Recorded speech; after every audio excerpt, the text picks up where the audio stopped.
Good afternoon and welcome to the Washington Report with Tea Party Patriots Action. I'm Bill Pasco, Tea Party Patriots man in Washington. Let's get to it. The House and Senate are in recess and will not return until April 13. That's 2 weeks from now. Last week in the House came back on Tuesday and voted overwhelmingly to suspend the rules and pass H.R. 6422, the amended American Water Stewardship Act. The vote to pass the bill was 378 to 32. On Wednesday, the House took up and passed a rule governing floor consideration of several bills. Then the House took up and passed H.R. 5103, the Make the District of Columbia Safe and Beautiful Act. The bill passed by a vote of 218 to 206. On Thursday, the House took up and passed H.Res. 1128, expressing the support of the House of Representatives for the Department of Homeland Security. The bill passed by a vote of 225 to 187. Then the House took up and passed H.R. 8029, the Pay Our Homeland Defenders Act. The bill passed by a vote of 218 to 206. On Friday, the House took up and passed H.R. 7084, the Defending American Property Act. The vote to pass the bill was 247 to 164. Then on Friday night, the House took up and passed H.Res. 1142, providing for disposition of the Senate amendment to the bill H.R. 7147, the Department of Homeland Security Appropriations Act of 2026, about which we will speak more in a moment. The vote to pass the bill was 213 to 203, and then they were done. Last week in the Senate, you'll recall that the Senate worked its way through last weekend, so when it came into session Monday, it hadn't really been gone at all. On Sunday, the Senate had voted to end debate on the nomination of Oklahoma Republican Senator Markwayne Mullin to serve as Secretary of Homeland Security. On Monday, the Senate voted to confirm him to that position.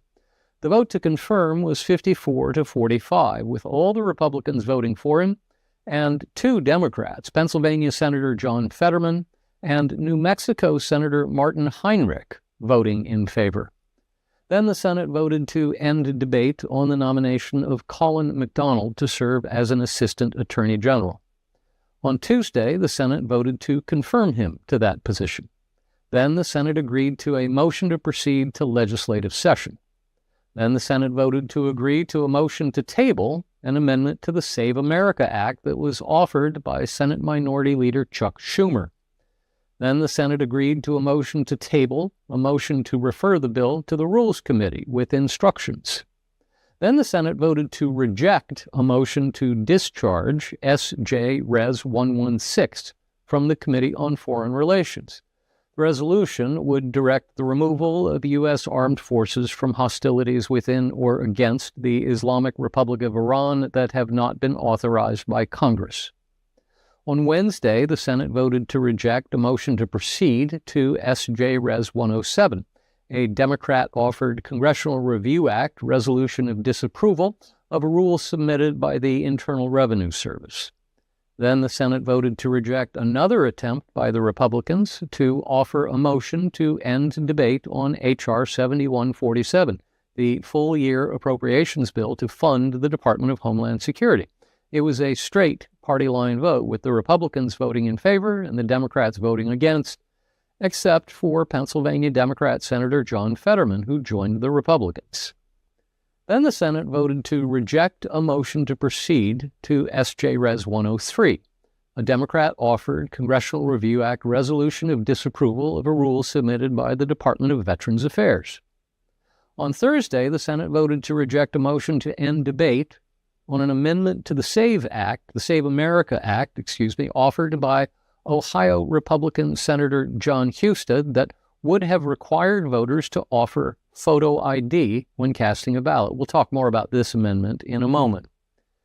Then the Senate rejected a motion to end debate on H.R. 7147, the full-year appropriations bill to fund the Department of Homeland Security. The vote was 53 to 47. With Pennsylvania Democrat Senator John Fetterman crossing party lines to vote with the Republicans, and Senate Majority Leader John Thune crossing party lines to vote with the Democrats in the minority for procedural purposes, so he could bring up the bill again with a motion to reconsider. And then the Senate was done with its roll call votes, but not with all of its actions for the week.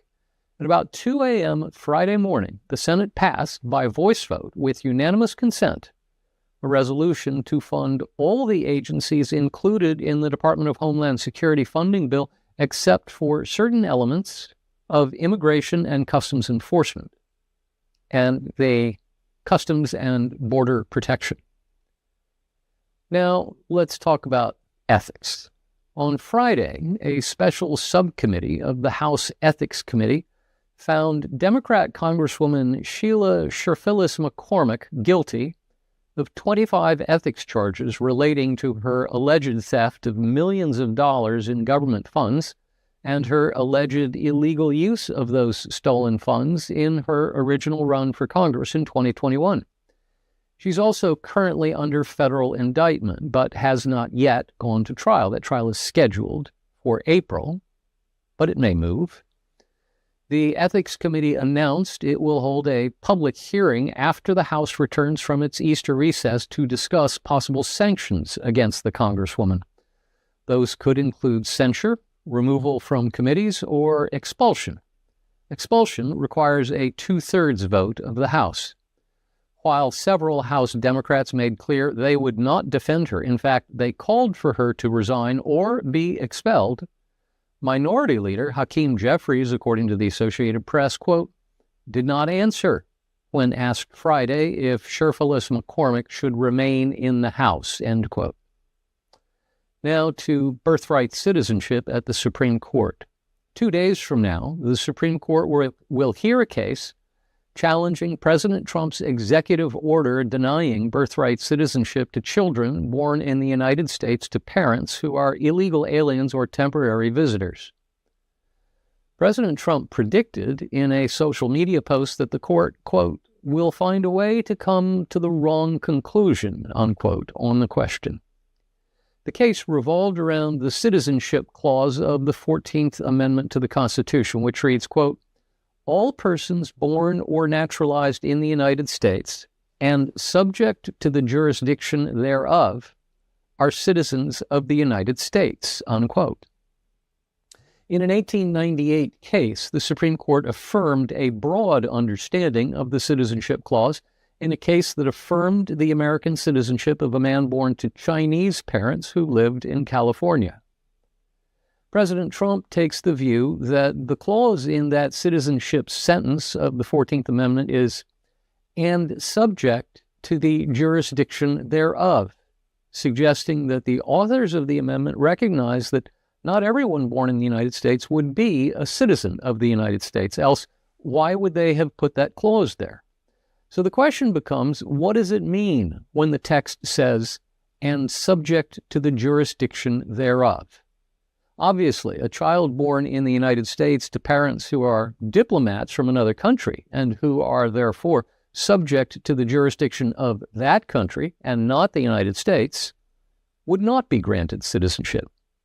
So why should a child born to parents who are illegal aliens and who are therefore subject to the jurisdiction of a foreign country? That's the question. Now to the latest on FISA extension. At the end of last week, you may recall, Speaker Johnson decided to hold off on voting on legislation to extend the authorization for Section 702 of the Foreign Intelligence Surveillance Act, also known as FISA. Section 702 is the provision that allows the U.S. government to surveil foreigners overseas, and it's an exceedingly valuable tool in our intelligence community's arsenal. According to Speaker Johnson, 65% of the intelligence briefed to the president every day in his classified intelligence briefing is sourced from information collected under the auspices of Section 702. Collecting intelligence on foreign nationals doesn't bother anyone other than the foreign nationals. What bothers many members of Congress, though, is what happens when, in the course of gathering intelligence on foreign nationals, the intelligence community gathers intelligence on American citizens. Let's say the NSA is regularly surveilling a foreign national. In the course of listening to his phone conversations, they identify the guy on the other end of the line as a U.S. citizen. They wonder, what is Joe Smith of Fairfax County, Virginia doing talking with this known terrorist? We'd like to know more about Joe Smith. And then they go query the database to see who else Joe Smith is talking to. Is he talking to other known or believed terrorists overseas? And what protection, if any, does American citizen Joe Smith have from the government's prying eyes? Do the intelligence agencies need to go to an American judge to seek a warrant before they query their database? Or do they only need to do that after they've queried the database and found out that there's enough information there that they'd like to know a lot more about Joe Smith? They'd like to know the kinds of things that no one doubts they'd need a warrant for. It probably wouldn't surprise you to learn that over the years, Section 702 has been abused from time to time. On many occasions, the Fourth Amendment protection against unreasonable search and seizure has been violated, at least in the eyes of some American courts. Last time Section 702's authorization was extended, the legislation included 56 different reforms aimed at reducing these abuses, says Speaker Johnson. Says Speaker Johnson, those reforms are working. Last Tuesday evening, in a leadership briefing to the members of the House Republican Conference, Speaker Johnson said he had spoken that very morning with CIA Director John Ratcliffe, who, you may recall, was once a member of the House Republican Conference from Texas. And the Speaker reported that the CIA Director said those 56 reforms were working well to tame the abuses that had necessitated them. That didn't seem to mollify the crowd very much, according to media accounts of the meeting. Remember, the authority for Section 702 expires on April 20, which is 3 weeks from today. The House and Senate are out of session for the next 2 weeks, which means that when they come back on April 13, they'll have precisely 1 week to pass a bill extending the authorization for Section 702 before the authority expires. House conservatives, many of them members of the House Freedom Caucus, made clear at last Tuesday night's meeting and at a House Republican Conference meeting the following morning that they want two things from the Speaker. First, they want him to bring the bill to the floor under a rule. This is another way of saying they want this bill to pass or fail in the House on the strength of its support or lack of support inside the House Republican Conference. The only way the bill can make it to the floor under a rule is if no more than one Republican votes against the rule. Consider it a polite way of saying we don't want the Democrats to get their hands on this bill at all. They're making their demand for the bill to come to the floor under a rule because if the Speaker has the option of bringing the bill to the floor another way, he could decide to bring it to the floor without a rule, which would mean he's bringing it to the floor under suspension of the rules. And that means he'd be counting on Democrat votes to pass the bill, because a bill only passes under suspension of the rules if it's got support from 2/3 of the House. The second thing that the House Freedom Caucus wants is that the leadership add a requirement for the intelligence community to obtain a warrant before the database can be queried on an American citizen. This is much more sensitive and is strongly opposed by the intelligence community, which believes such a requirement would significantly hamper its ability to collect actionable intelligence in real time. Speaker Johnson has not tipped his hand. This is likely going to be the first thing the House and Senate deal with when they return in 2 weeks. Now to the latest on the Save America Act. The Senate continued to debate the Save America Act, and one thing of note occurred. On March 15, that is a couple weeks ago, in a press call, Minority Leader Chuck Schumer told reporters that Democrats do not oppose photo ID requirements when casting a ballot. He spoke of the Democrats' so-called Freedom to Vote Act, which they introduced when they controlled a trifecta, that is, the House, the Senate, and the White House, in 2021. Quote, Democrats support voter ID, he said on that press call. Quote, in fact, we included it, and it is included in our Freedom to Vote legislation several years ago, so we're not opposed, end quote. So, Ohio Republican Senator John Husted, who once served as Ohio's Secretary of State, the state's senior elections official, put Schumer's declaration to the test by offering a standalone photo ID vote. Houston offered an amendment to the Save America Act that was a simple standalone requirement that voters show a photo ID when casting a ballot. The amendment failed by a vote of 52 to 47. It needed 60 votes to pass the procedural threshold. All the Republicans voted for it. All the Democrats voted against it. So much for Democrats supporting photo ID when casting a ballot. Now to the latest on DHS funding. We're in a pickle. We're 45 days into a shutdown of the Department of Homeland Security, and nobody knows how we're going to get out of it.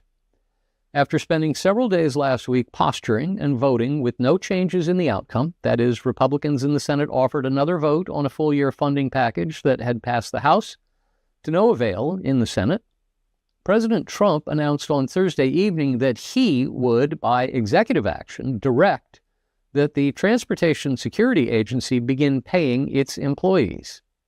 Then, a few hours later, in the wee hours of the morning on Friday morning, the Senate passed, by unanimous consent, a deal to fund all of DHS except for parts of Immigration and Customs Enforcement and Customs and Border Protection. Democrats got none of the reforms they had been insisting on, while Republicans had to yield on funding for portions of ICE and CPB. The bill was hotlined at midnight, and the deal was announced a few minutes after 2 a.m. Majority Leader Thune said he had been in touch with the White House, and the White House was supportive of the plan. Then, having finished its work, the Senate left town. The House was having none of it. Speaker Johnson declared that the deal was so bad that the House wouldn't even vote on the package. And the House leadership announced after the House leadership announced its rejection of the Senate's plan, President Trump declared he was opposed to it too. So instead of voting on the Senate package, in a procedural maneuver called Deem and Pass, the House voted on a measure that was a combination of a rule and a resolution. By voting for the measure, you were voting both for the rule that would allow consideration of the measure and you were voting for the measure itself. And the measure itself contained 8 weeks' worth of DHS funding, including funding for ICE and CPB. It passed late on Friday evening by a vote of 213 to 203. So, the Senate has passed one bill and the House has passed another. Both chambers have to pass the same bill before it can be sent to the President for his signature. So, as I said a moment ago, we're still in a pickle on DHS funding. And that's our Washington report for this week. If you've got any questions or comments, please drop us a line at jenny.beth@teapartypatriots.org. That's jenny.beth@teapartypatriots.org. If you want me to answer a question during the broadcast, just put "for broadcast" in the subject line. We'll be back in 2 weeks with another edition of the Washington Report. Same time, same channel. Until then, be well and be active.